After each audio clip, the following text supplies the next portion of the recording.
Hey everybody, this is going to be a rather unusual video because I'm going to be talking about some people that were my friends, basically like family to me, and I can't talk about everybody in one video. It's just going to take too long, and I don't have the recording space to do that. So I'm going to break this up into mini videos probably. That's probably going to be one of maybe 3 or 4 because I've got quite a few people to tell stories about. This is kind of like my way of letting go of them for me to find some closure in what happened. You know, you got to do something so you can move on with your life. And I figured this would be the best way to do it.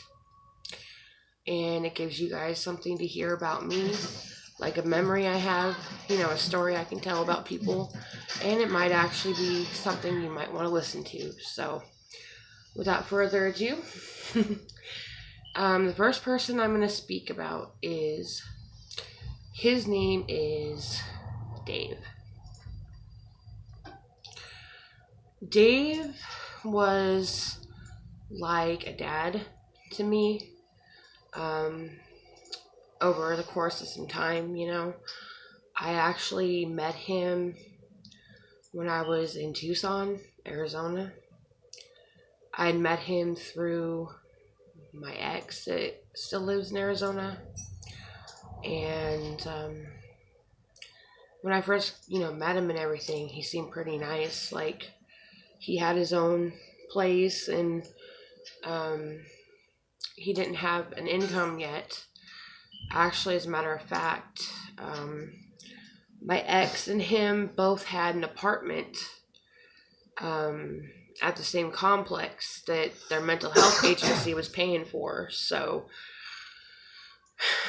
they were both trying to get on disability at the time. So anyway, things started to evolve in time because I was, around quite often. So it got to be where he started, asking, would you like to come down to my house, hang out, BS, have a soda, whatever, whatever sounded good at the time. As time progressed and everything, I started to confide in him because he was older than me. And, I called him Dave for a long time. And he finally got to the point where he basically said, why don't you call me Pops instead? Because, you kind of consider me like a dad, and I think that'd be more appropriate. So we became Pops from that day on. I don't know what happened and how things changed precisely, but he was such a sweet guy. And I don't know, up until probably the last maybe 2 years I was there in Tucson, he just took a dramatic, bad change. And it wasn't one that you'd really want to see happen to somebody. He went from basically being a person that was like anti-drug, for anything. He didn't believe in like drinking. He didn't believe in any street drugs or abusing prescription drugs or any of that stuff.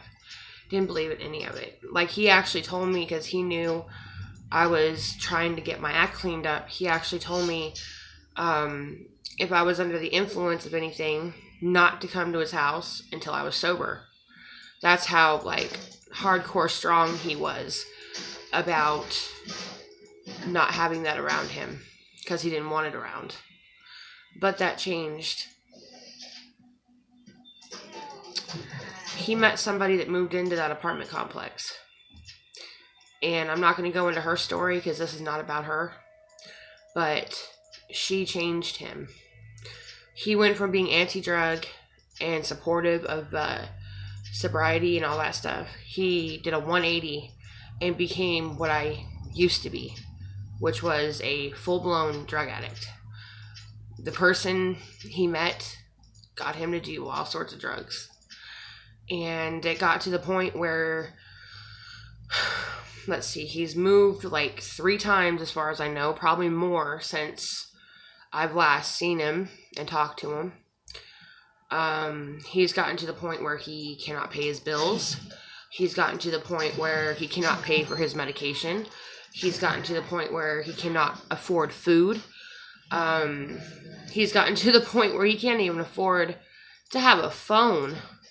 The only phones that he has had in the last 3 years would be like those like welfare, like government assistance phones, like you get from having like food stamps or something like that, or being on SSI or something like that would qualify you for the phone. That's the only phone he's had because he couldn't even afford a phone.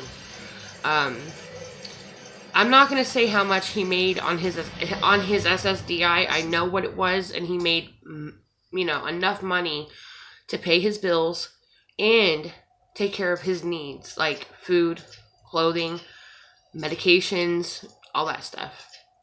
But, he was always claiming that he didn't have it. When I last saw him the last year around, I'm just going to forward that to the last year I was around. He was constantly asking me for stuff, and at that moment in time, I didn't have income and he did. Like, I didn't have no money. I was married to an idiot that didn't give me any money. I basically only had food stamps, which I had to split with the idiot I was with. So when I would go food shopping and buy certain things for me to have in the house, Dave would find out about it and he'd ask me, can you give me some of this or that? Like, it was mainly like, candy, sodas, chips, junk food, basically. He would never ask me for any normal food. It was always junk food. And, I started to help him, with little things here and there. But it got to the point where he just kept asking. And I was like, finally I said, I really can't afford to keep giving you these things. That's when he contacted one of his family members and started asking them for help because I couldn't do it anymore. And what really severed all ties with him was he had told his family member that I wanted him to ask them to pay a outstanding power bill that we had in my house. I had never spoken to him about doing that. Never. I would never ask anybody that didn't know me to do something like that. That's inappropriate and wrong. You don't ask somebody you don't know to pay your bills. That's just not right. And when I heard about this, I couldn't believe it. I couldn't believe he'd done something like that or said anything like that. Why am I bringing him up first? Probably because he's the easiest to talk about. This does give me a little bit of, more closure for him because I lost contact with him. I haven't heard from him since July of last year. So it's been over a year ago. He's been around people that I've talked to in the last year, but he really hasn't said anything to me. He knows that he wronged me. He knows he burnt a bridge with me. And, I know the person I was talking to told him that I had received my income. I'd gotten it. But he was smart. He did not ask me for anything. Which if he would have asked, I would have told him no anyway. Because I would have said, you know what? I ain't going through that. I've seen what you've done to other people, and I ain't doing that. Sorry. Flat out, I ain't helping you. Because he'll use somebody until they flat out blow up on him. So, I ain't going to go there. Yeah, it's really sad because, I miss him.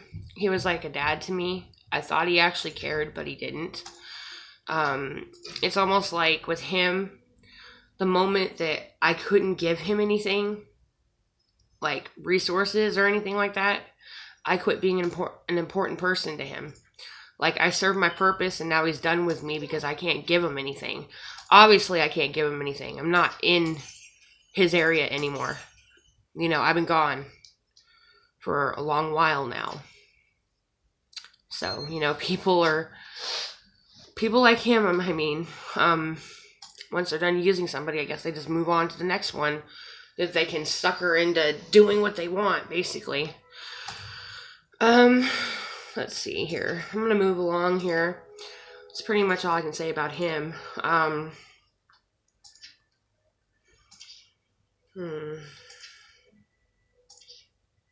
Yes, I can talk about one other person briefly, but I'll have to make this one a little shorter because I'm already over 10 minutes. Wow.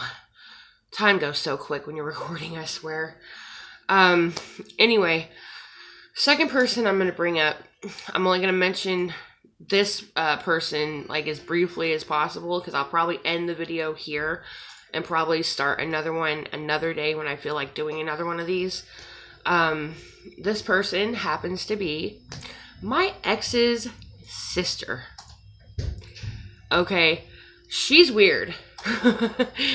I don't mean to sound mean, but she is weird because I've known her for a very long time, just like I've known her brother because he's my ex. I've known his family for a lot of years. I knew his mom, his dad, his sister, his brother. Only person I didn't meet was his older sister that lives out of the state of Arizona, and her children and her husband. That was people I didn't meet, but I met pretty much everybody in his family. But this particular sister that lives in Arizona with him, well, I'll put it this way, okay? She's another classic example of taking somebody's kindness for a weakness, basically, and using them in any way she can until you just basically tell her enough is enough. Because, okay, when I met her originally, she wasn't even in her own place yet, but let's fast forward a little bit here. When I first moved back down to Arizona in 2010, she had a one-bedroom apartment. And basically, bottom line, she wasn't taking care of it. She wasn't cleaning it on her own. She wasn't buying groceries on a regular basis or anything like that. Basically, it was like she showered there, slept there, and was never home. Unless she had nothing to do, then she'd be home. You know, I started hanging around her house a lot, you know. And, you know, when I'm there, I had to buy food because she didn't have any. So I was bringing food in the house. I was cooking also because if it was me and her brother, neither one of them could cook to save their lives. So I had to do the cooking. So I was cooking, plus she was asking me to do the dishes after I cooked. You know, I did all this stuff for a little while. I didn't mind. But it got to be repetitious. Every time I'd go over there, can you cook? And then after I'd cook, I'm like, can somebody else do the dishes? Nobody else wanted to. So they're like, you can do them. I just basically became a maid. And that's not right. You know, there was one day I think I went over to her house to visit with her. She asked me to help her clean her house, and she would pay me. Like, she'd pay me like $20 cash and buy me a pack of cigarettes, which I agreed to. I thought that was cool. You know, I needed the money, and the cigarettes were a bonus, so I was like, sure, no problem, I'll help you. You know, I did all this stuff. You know, I cleaned her house that day. What did I get out of it? A pack, not even a pack of cigarettes. What does she do? She sends me to the store with somebody, I can't remember who, sends me to the store to get cigarettes and other things. And I come back. What does she give me? An open pack that had like 8 in the pack, and that was it. And I looked at her like, what in the hell is this? Because you promised me money and a full brand new pack of cigarettes. And you just had me bust my tail to clean your entire one-bedroom apartment by myself with minimal help from other people that are here to get nothing? What's wrong with you? And, you know, after that given point, it's like, I didn't hang out with her anymore. I didn't talk to her. You know, I've tried, you know, talking to her just on the internet. You know, I added her like a couple months ago. After I added her, you know, a month went by and she didn't say boo to me. Didn't say nothing. Didn't comment on anything I posted. Didn't try to message me. I was like, what the hell? Why are you adding people if you're not going to talk to them?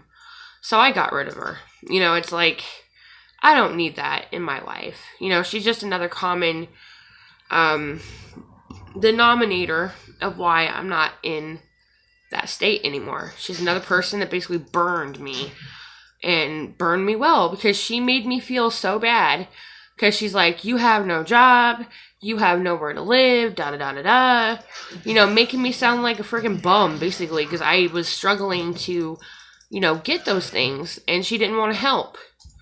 It's like, what's wrong with you? You were there at one time. You were living with your parents when I originally like met you guys. You guys were living with your parents. All of you were living with your parents, and you were all adults, but you were all living together.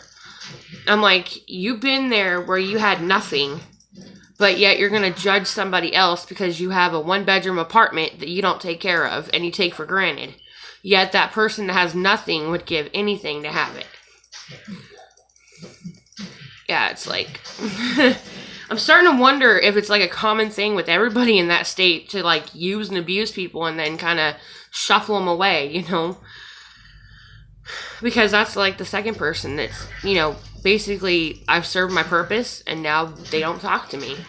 Kind of crazy actually, but it is what it is. Anyway, I'm going to go ahead and close for now because this is hitting like almost 17 minutes and I don't know how much longer my recorder will go because I'm using my phone. I've never tested it to go past 20 minutes actually, so maybe I have once or twice, but I don't really like to do that because sometimes it cuts off. So I'll go for now. Like, share, subscribe, comment, do your thing. You want to hit me up on Kik or Snapchat, I'll put my usernames in the description box. Thanks for watching, guys. I'll talk to you soon. Bye.